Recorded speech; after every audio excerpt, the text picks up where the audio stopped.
Con todo, yo soy la doctora Eva Quiñones, yo soy médico ginecóloga del Hospital 2 de Mayo. El día de Recording hoy in progress. vamos a conversar sobre una de las patologías que es muy frecuente y que la vamos a ver también en las consultas ginecológicas. Es dentro de las alteraciones del ciclo menstrual, esta vendría a ser una de ellas, ¿no? Ya han visto en las primeras clases lo que es hemorragias, han visto la parte de amenorreas y la que nos continúa es la dismenorrea. La dismenorrea, vamos a enfocarnos, y los voy a repetir un montón de veces en la clase, en lo que es dismenorrea primaria, porque la dismenorrea secundaria, como van a ver en un momento, la causa la vamos a ver durante el transcurso del curso, ¿no? Entonces nos vamos a enfocar en lo que es dismenorrea primaria.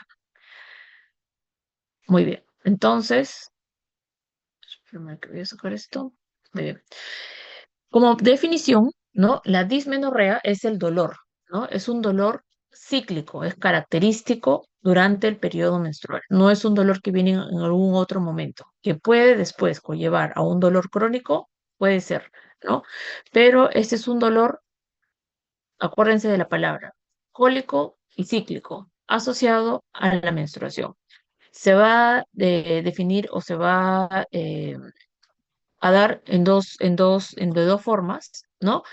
Lo que es la dismenorrea primaria y lo que es la dismenorrea secundaria. Lo que es la dismenorrea primaria es, se llama así porque no tiene una causa, algo que diga por qué le está produciendo el dolor a la paciente. Se ven pacientes mucho más jóvenes que recién están iniciando sus ciclos menstruales y que si le hacemos una ecografía, le hacemos algo, no vamos a encontrar una causa orgánica, ¿no? Ya han visto en la parte de hemorragias lo que es el PALCOIN y ya en la parte del PALM tenemos todas las causas orgánicas, pólipos, adenomiosis, miomatosis uterina, ¿no? Que puedan estar condicionando y las causas malignas que nos pueden estar condicionando un sangrado. En este caso sería lo mismo, pero con el dolor. Y la dismenorrea secundaria, pues, está asociado a algo, ¿no? Encontramos en una ecografía focos endometriósicos, de repente miomas, adenomiosis, o tiene una infección, que lo van a ver también ahora, en esta etapa para este segundo examen, los que son infecciones, ¿no? Una infección pélvica crónica que también puede condicionar el dolor. Muy bien. ¿Cuáles son las características que van a definir a cada uno de ellos? ¿No? En lo que es la dismenorrea primaria es un dolor que ocurre, o que inicia de 1 a 2 días cuando ya está empezando la menstruación. Puede ser un par de días antes y solamente nos va a durar de 24 a 72 horas máximo este dolor. Es un dolor que no se considera, bueno, acá las chicas que están en el curso han tenido el periodo menstrual, un dolor de una regla normal, es un dolor tolerable, que no te incapacita, ¿no? Es un dolor que suele suceder máximo el segundo o tercer día del ciclo, porque es el día que viene un poco más de flujo, y porque el útero se contrae para poder expulsar el endometrio que no ha sido fertilizado. Se va a nuestra fase o nuestra capa, ¿no? Nuestra capa funcional.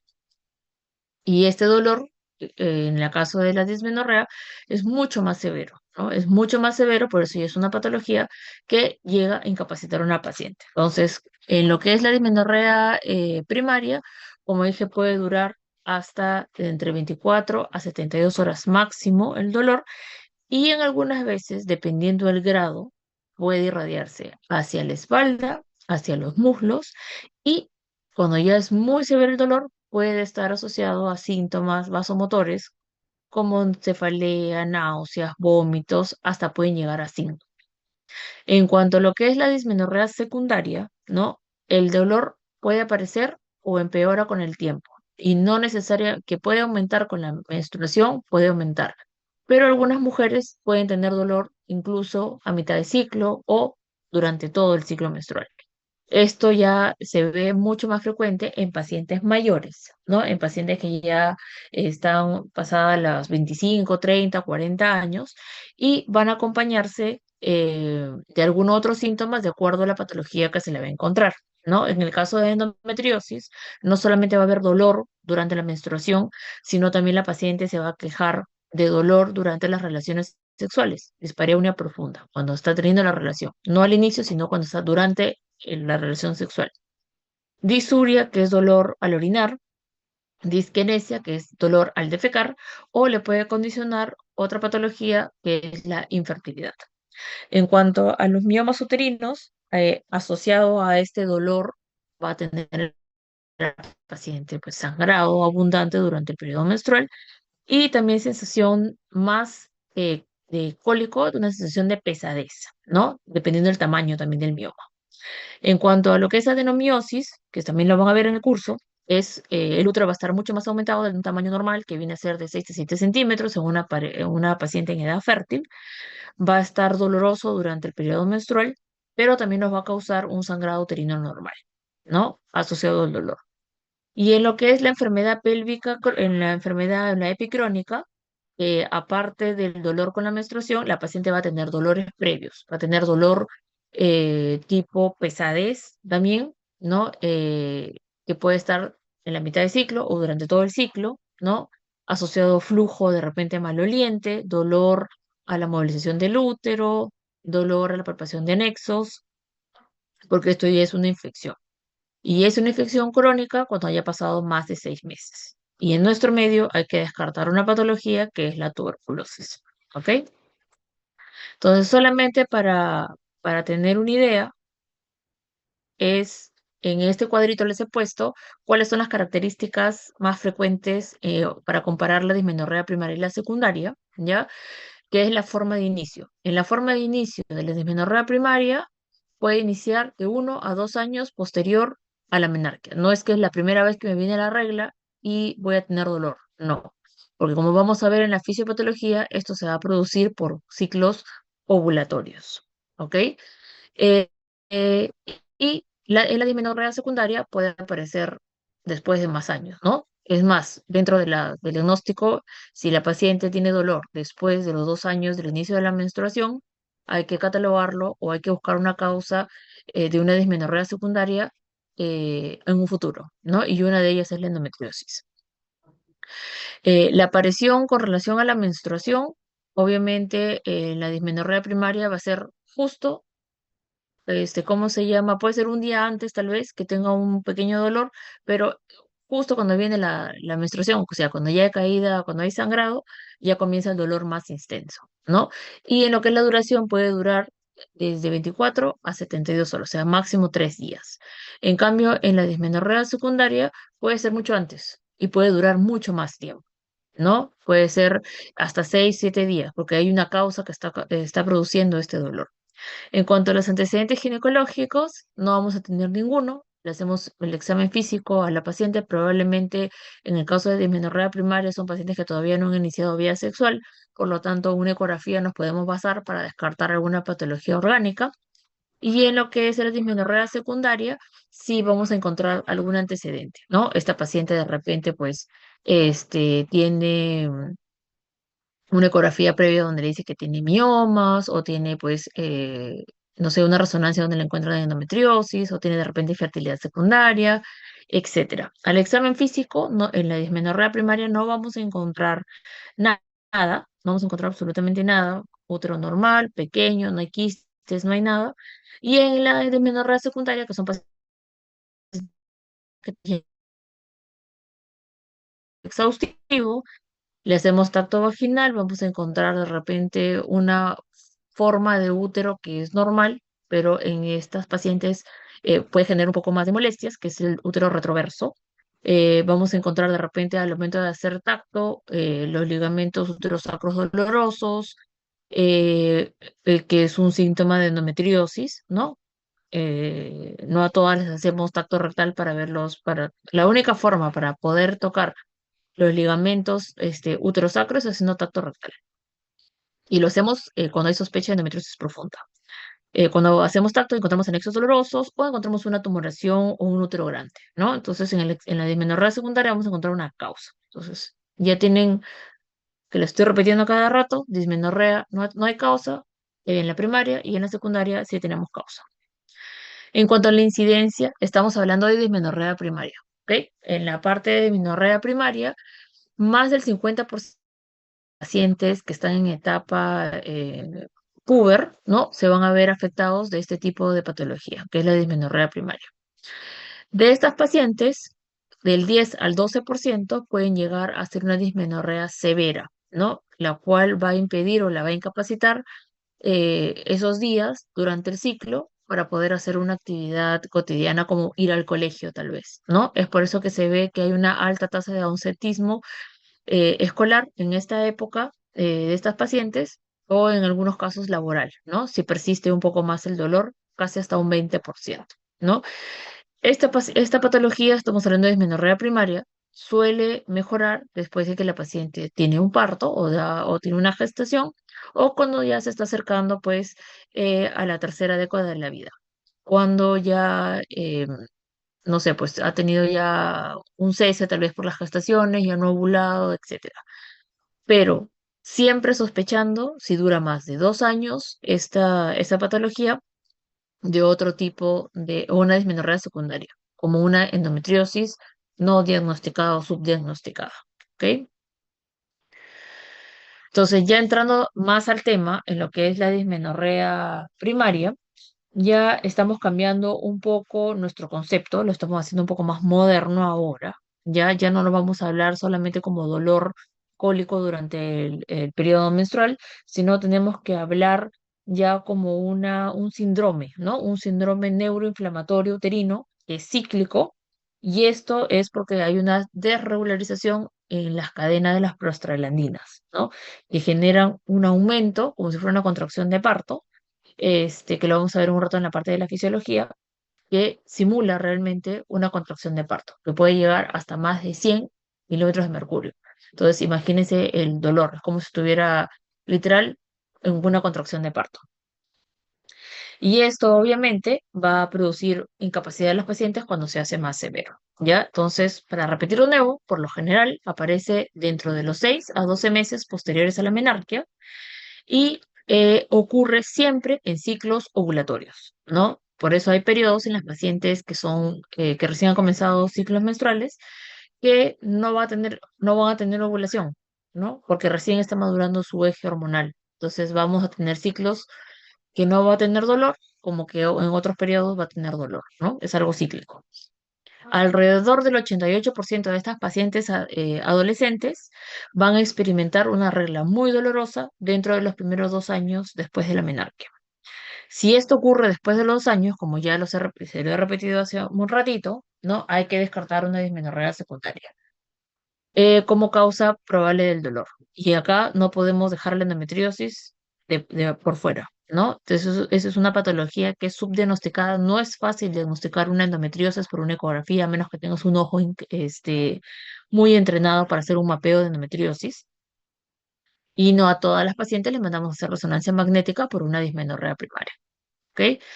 Entonces, ya cuando pasa el tiempo, ya hacemos un estudio más profundo. Eh, ¿Cómo empieza este dolor? El dolor empieza generalmente a las horas o justo durante la menstruación, ¿no? Estos se califican como unos calambres. Estos calambres van a ser muy severos, ¿no? Que pueden durar hasta 3 días después del inicio de la regla. Y su característica es ser espasmódica, ¿no? Es un dolor cíclico, muy dolor que produce espasmos, ¿no? Que tiene un momento en que calma y otro momento en que aumenta, ¿no? Por eso se llama espasmódico, y que obviamente está en la parte inferior del abdomen. Puede irradiarse hacia la espalda, hacia la cara interior de los muslos, y a menudo se escribe como si fuera una contracción de parto, ¿ya? Algunas chicas que están acá en la clase tal vez han experimentado alguna vez una regla dolorosa, pero no necesariamente es una patología, sino persiste.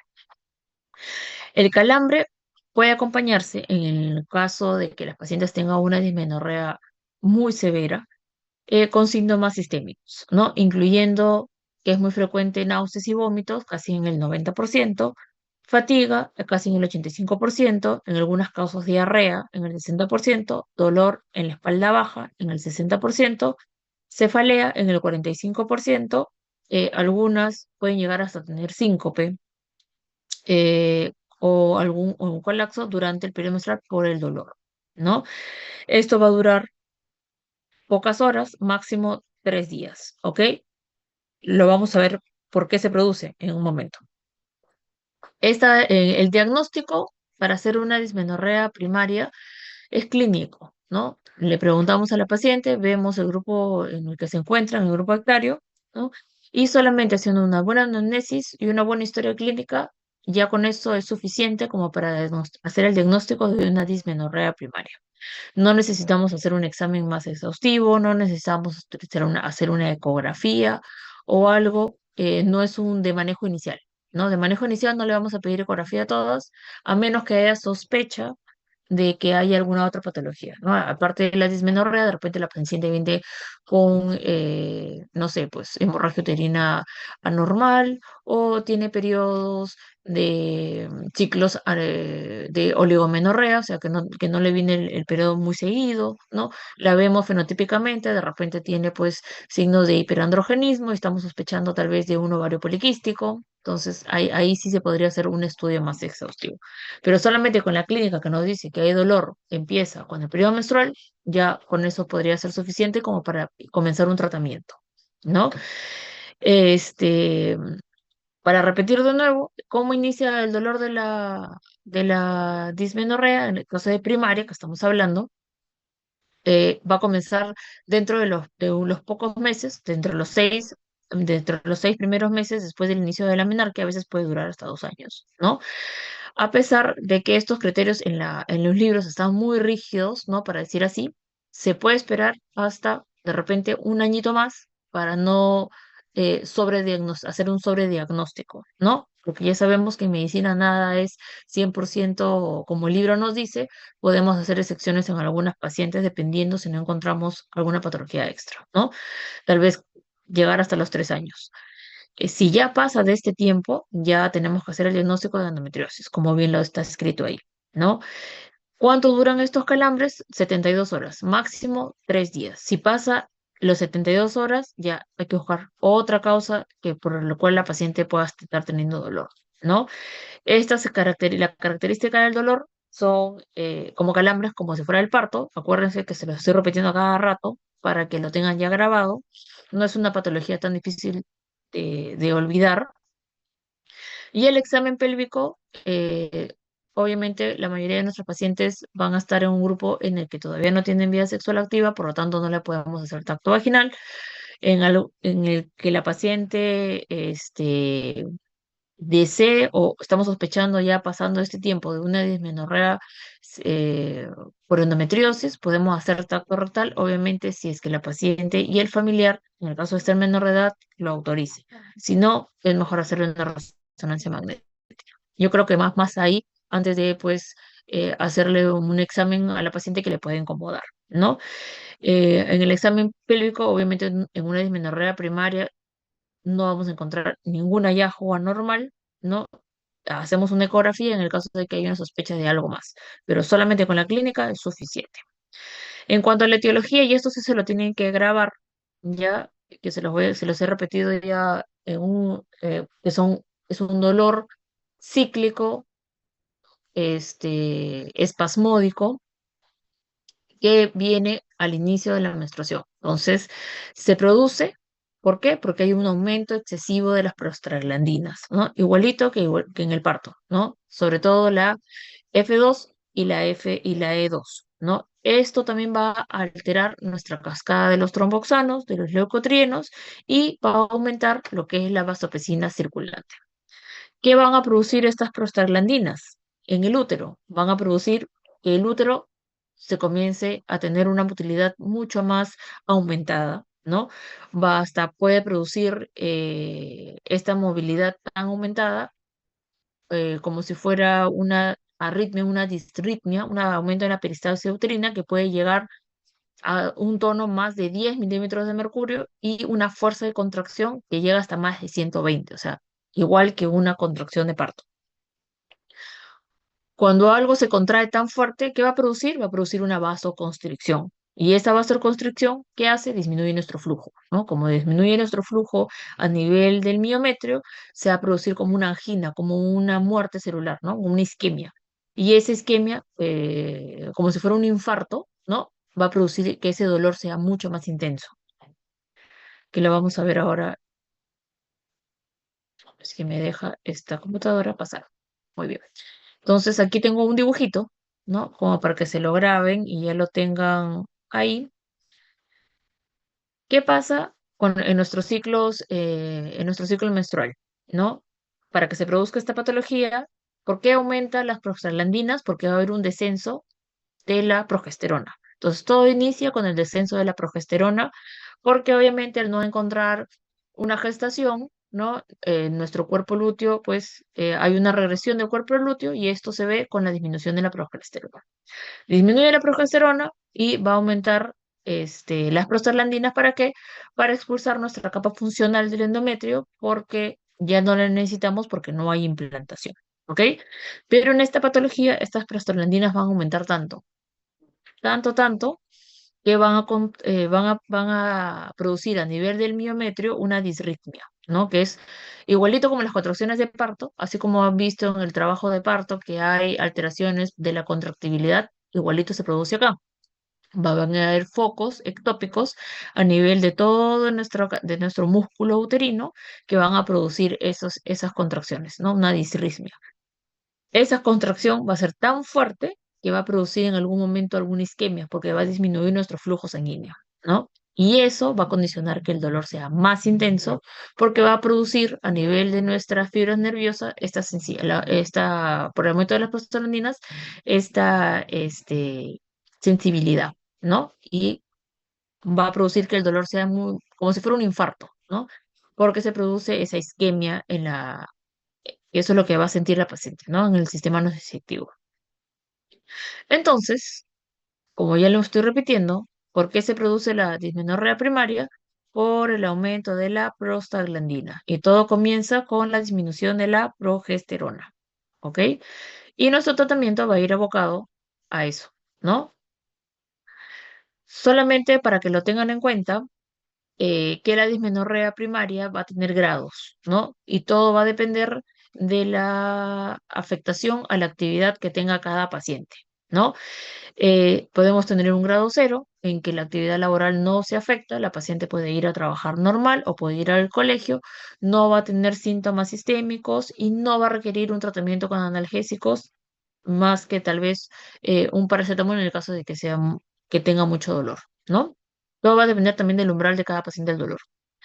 En el grado uno raramente puede estar afectado su vida laboral o ir al colegio. No vamos a encontrar síntomas sistémicos, ¿no? Va a ser un dolor tolerable y raramente va a requerir, pues, un analgésico. En el grado 2 ya el dolor es moderado, ¿no? Puede afectar o va a haber ausentismo laboral o al colegio.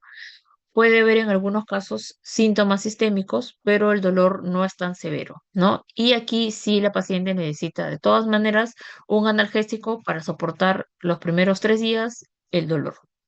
En el caso del grado 3 que ya es algo severo, ¿no? La actividad obviamente está afectado en esos días que tiene la menstruación, no va al colegio porque la incapacita, ¿no? Puede haber síntomas sistémicos de todas maneras, náuseas, vómitos, puede haber síncope, y acá, a pesar del tratamiento analgésico, puede persistir el dolor, ¿no? Y acá ya tenemos que ir a una segunda opción de tratamiento.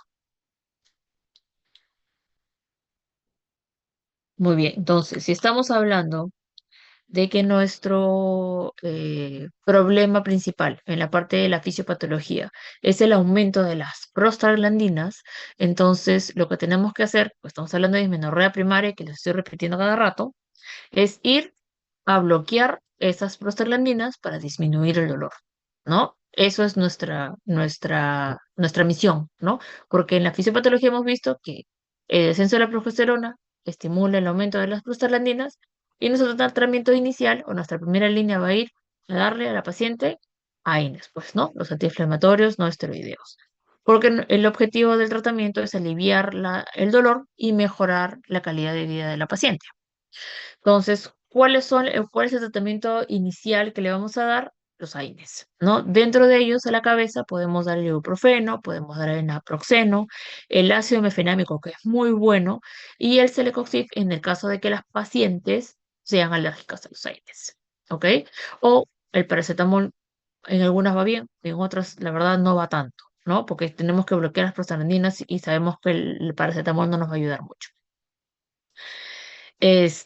¿Cuándo debemos iniciar el tratamiento con antiinflamatorios? Si la paciente refiere que tiene ya o ella sabe que le va a venir su regla porque lleva un calendario, ¿no? O más o menos ya uno como mujer siente cuando ya te va a venir el periodo porque comienzan otros síntomas, comienzas 1 o 2 días antes de que te venga el periodo menstrual ya el tratamiento con antiinflamatorios, ¿no?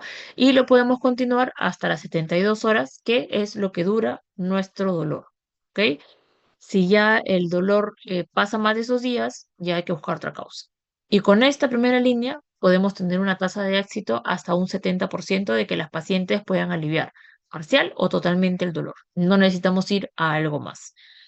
Hay que explicar a las pacientes que esto no nos va a durar siempre, ¿no? Que puede solamente controlarlo con esto, o ya tenemos que aumentar tal vez la dosis de medicamentos o hacer un estudio mayor si ya pasa más del tiempo, ¿no? Que hemos dicho que hasta 2 años y 9 meses podemos esperar como para catalogarla solo como primaria y no irnos a una dismenorrea secundaria. Si la paciente ha tomado AINES, ¿no? Y el dolor persiste, entonces, ¿qué tenemos que hacer? Tenemos que bloquear nuestra segunda línea. ¿Por qué se causa el aumento, el descenso de la progesterona? Porque la paciente ha ovulado, ¿cierto? Ha ovulado, ha tenido un ciclo ovulatorio, es por eso que ha tenido un cuerpo lúteo y ha disminuido su progesterona y eso ha hecho que aumente las cascadas de todas las prostaglandinas. Entonces nos tenemos que ir a bloquear la ovulación. ¿Y con qué bloqueamos la ovulación? Con los anticonceptivos hormonales, ¿no? En el caso de pacientes que son jóvenes, lo más indicado es dar anticonceptivos combinados, ¿no? Y en píldoras para que tengan una adherencia al tratamiento. ¿Ok? Entonces, acá le he puesto en parches, en anillos, pero en pacientes adolescentes es mejor darlo en vía oral. ¿Por qué? Con esto vamos a disminuir la ovulación, porque no vamos a tener ciclos anovulatorios, y va a disminuir obviamente la producción de prostaglandinas. Esto, asociado a los AINES, puede aumentar nuestra eficacia hasta un 90%, ¿no? Y obviamente lo podemos utilizar de forma cíclica, ¿no? De repente unos 6 meses y de ahí ya que lo deje de usar. O si la paciente ya comenzó vida sexual, lo puede utilizar también como un anticonceptivo. O sea, ya para que no pueda tener bebés, ¿ya? En el caso de que de las dos de la primera línea no nos vayan bien, es decir, la paciente persiste con dolor, uno que tenemos que sospechar ya de ahí que puede ser otra cosa, ¿no? Ya tal vez una endometriosis que no ha sido diagnosticada o se nos ha escapado algo en el examen físico y tenemos que volver a examinar. Ya nos vamos a otra terapia, que son los análogos de GnRH, ¿no? Los análogos de GnRH que van a producir en la paciente una pseudomenopausia. Eso es lo que nos va a producir, ¿no? Eh, ¿qué va a hacer esto? Va a disminuir nuestros niveles de estrógeno, por lo tanto no va a haber ovulación, va a producir literal como si fuera una menopausia. No se debe dar análogos de GnRH en pacientes adolescentes a menos que el dolor sea tan severo que ya le afecte totalmente la calidad de vida, ¿no? Porque no se puede dar el tratamiento más de 6 meses tampoco, porque si no ya nos va a venir los síntomas de la menopausia. Osteoporosis, resequedad vaginal, ¿no? Los bochornos, etcétera, ¿no? Y no vamos a someter eso a una paciente pues, adolescente, ¿ok?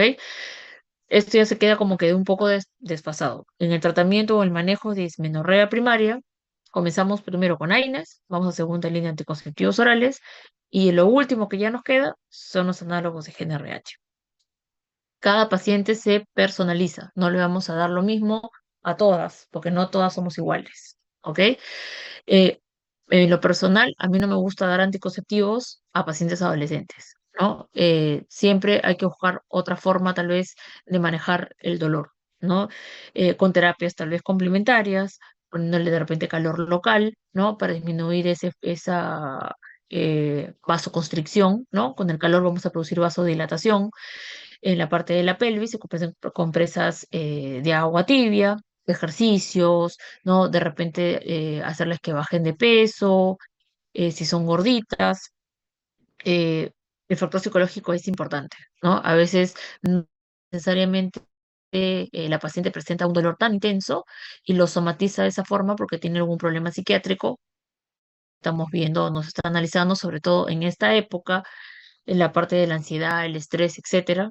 Es muy frecuente que las pacientes somaticen así, ¿no? Viene la menstruación y se desmayan hasta porque les duele la regla, ¿no? Entonces, cada paciente es distinta y ya vamos viendo, como médicos nos han entrenado en la parte psicológica también, entonces al momento que hacemos nuestra historia clínica y que estamos evaluando al paciente, tenemos que, ya estamos viendo, nos están hablando y ya nosotros podemos tener, sin haber hecho la especialidad de psiquiatría o algo, ¿no? Que no es tan normal en esa paciente, ¿no?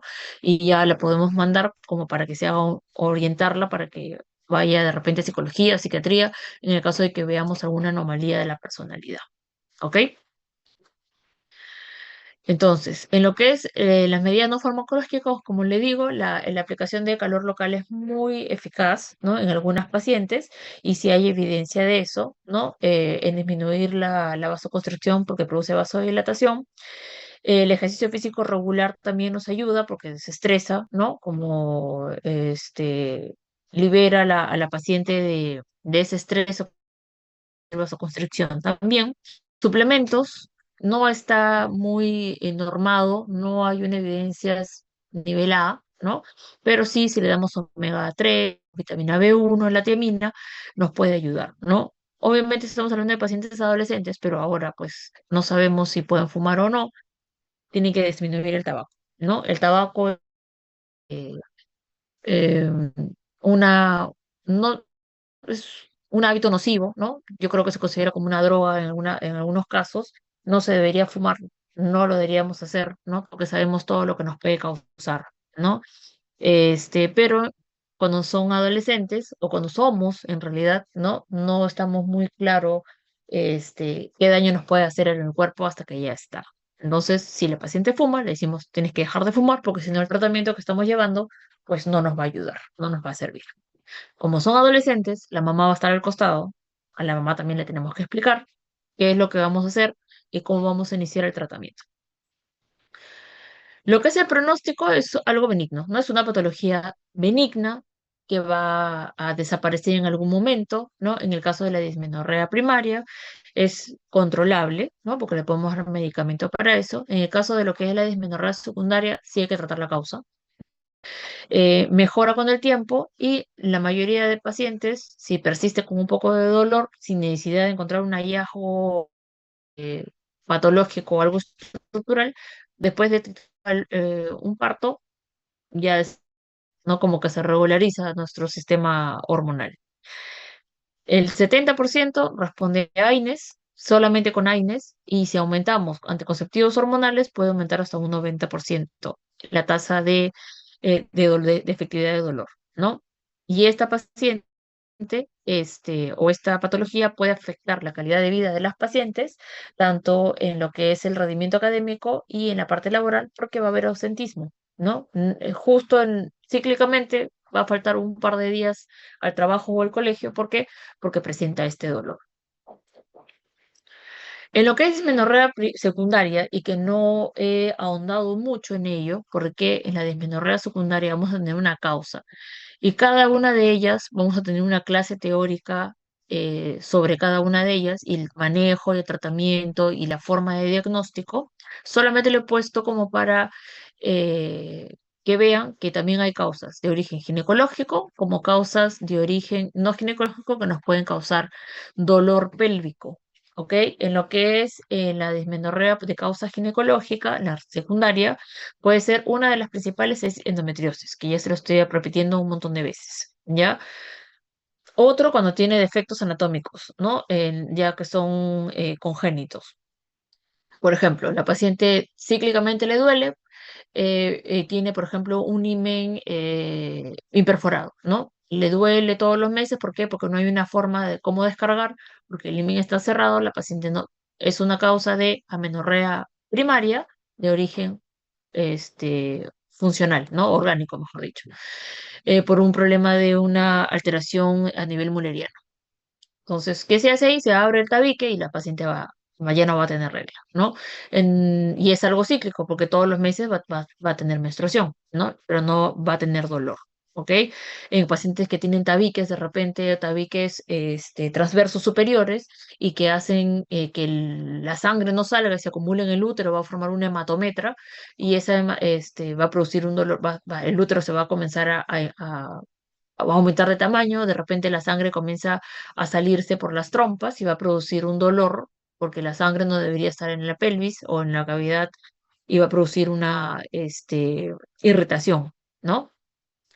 En lo que son infecciones de transmisión sexual, la enfermedad pélvica inflamatoria es una de las que causa dolor, ¿no? La clamidia sobre todo causa bastante daño a nivel de la pelvis, ¿no? Va a producir síndrome adherencial, va a producir también infertilidad en el caso de que haya tenido una epicrónica, una enfermedad pélvica crónica, porque la clamidia lo que hace es disminuir los cilios en las trompas.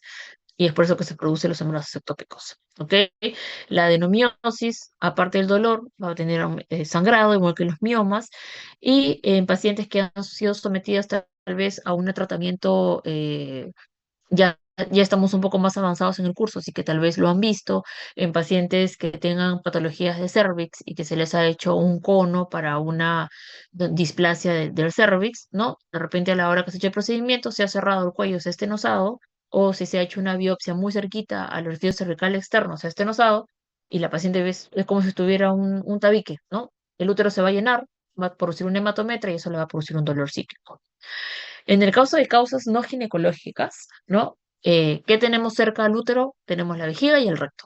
Entonces, no todo lo que nos duele, como les digo a los pacientes, es ginecológico. También hay que descartar que de repente no tengamos una disfunción en la parte de la vejiga que nos esté produciendo pues este tipo de dolor, ¿no? El síndrome de vejiga irritable, también puede producirse que tiene adherencia. La paciente de repente tiene múltiples cirugías y tiene un dolor que no necesariamente sea condicionado por el periodo menstrual, sino que puede tener un dolor todos los días, ¿no?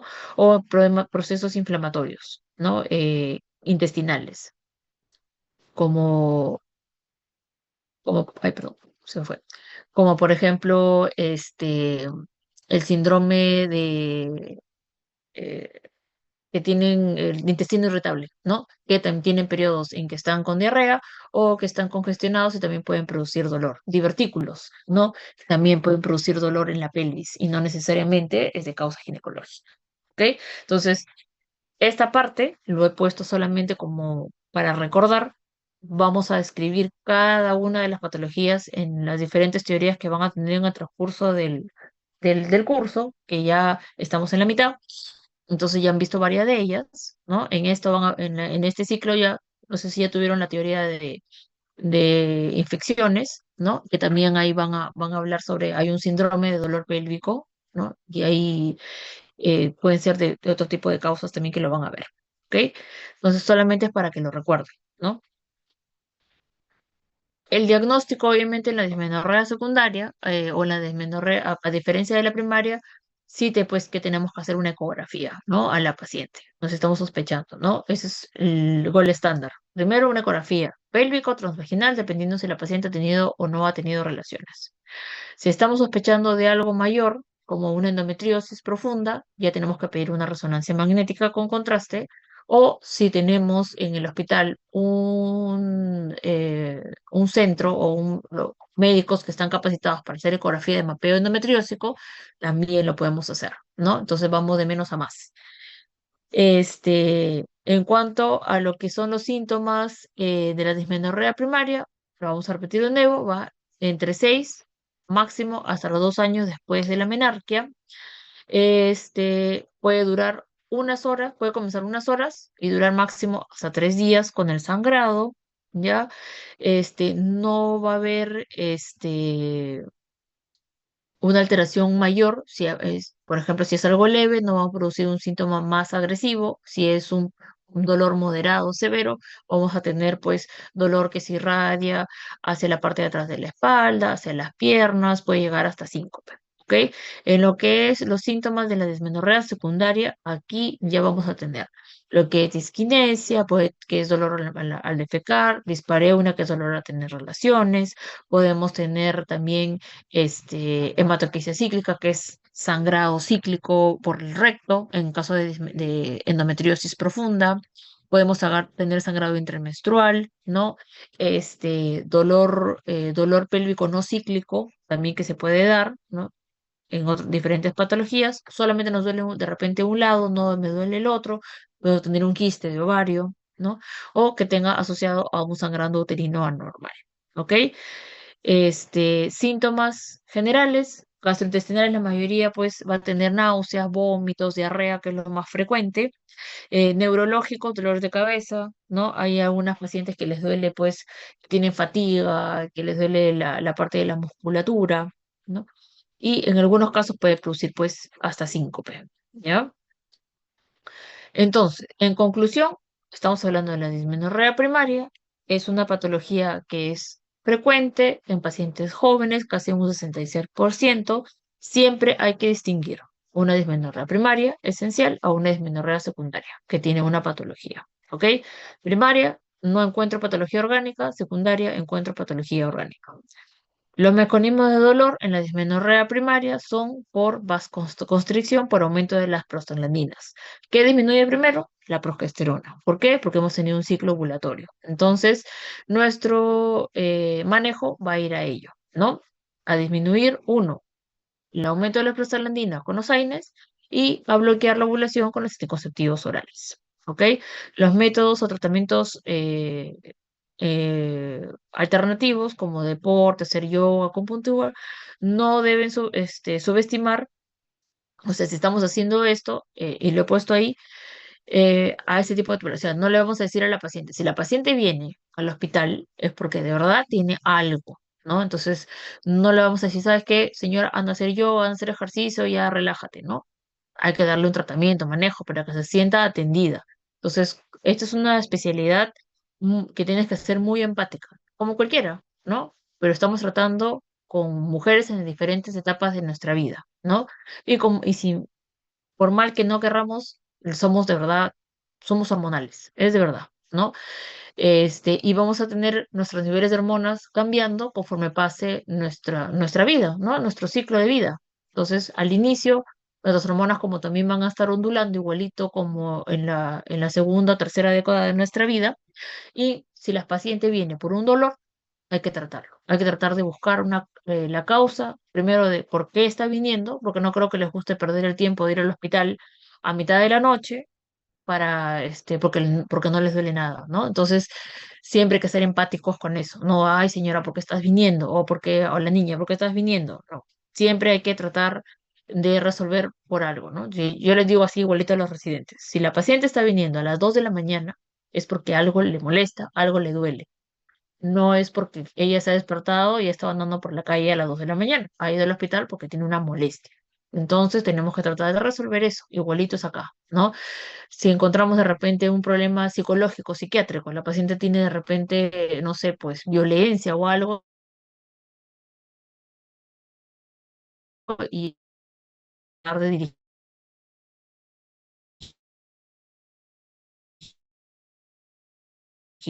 a eso, de un tratamiento, ¿ya? Entonces, ese tipo de patologías